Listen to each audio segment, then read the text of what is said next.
عليكم؟ شخباركم؟ عيد سعيد، كل عام وانتم بألف خير. حبيت أشارككم هذا الفيديو اليوم طريقة عمل الكليتشة.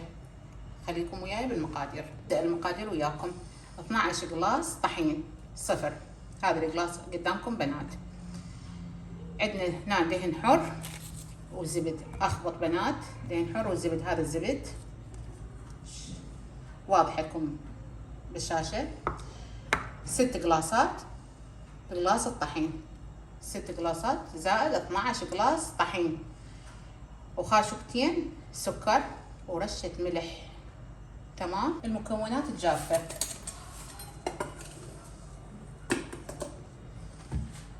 3 قلاصات حليب، واحد بسم الله، خاشوقتين، ملعقتين طعام سكر بسم الله، رشة ملح بنات، رشة ملح. تمام. المكونات بنات بسم الله. هاي هنا حبايب قلبي خاشوقة الطعام، خاشوقة طعام خمرة، ونخلط المكونات بسم الله. عندنا هنا نكهة الشوكليت بسم الله، شوية نحط فيها مي على مود النكهة مالتها. بعد ما خلطنا المكونات: الطحين، الحليب، الشكر، الخمرة، الشكر والخمرة والملح والهيل ونكهة الشوكليت، ضفت الزبد والدهن الحر. شوفوني بالكاميرا هسه هخبط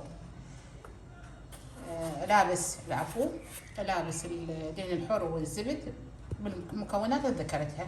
خليكم وياي حبايب قلبي. الدهن الحر والزبد بدرجة حرارة الغرفة أو المطبخ.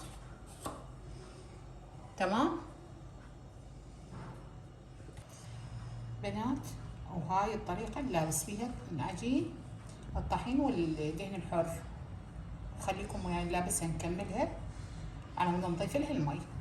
بنات بعد ما وصلنا لهاي المرحلة نضيف الغاصة مي، واذا عوزنا نضيف بعد.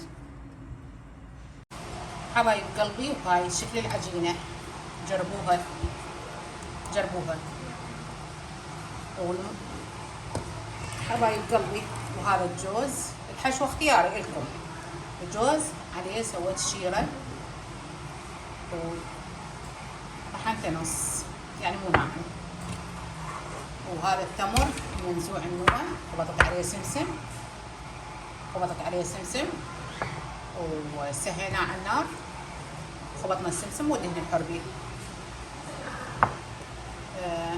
دول الخليج والعرب يسموه العجوة التمر.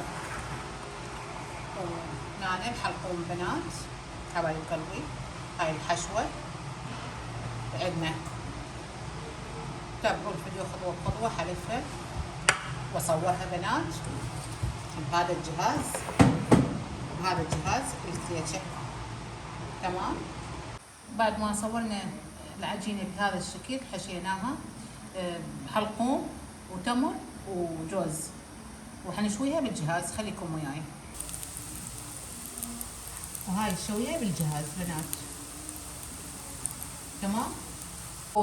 وصلنا لنهاية الفيديو حبايب قلبي، وهاي نتيجة الكليتشات ورا ما شويناها بالجهاز وباعوها ذوب كليتشة عراقية على أصولها. وسهمكم العافية، ولا تنسون اللايك والاشتراك. باي باي حبايب قلبي، أشوفكم في فيديو ثاني.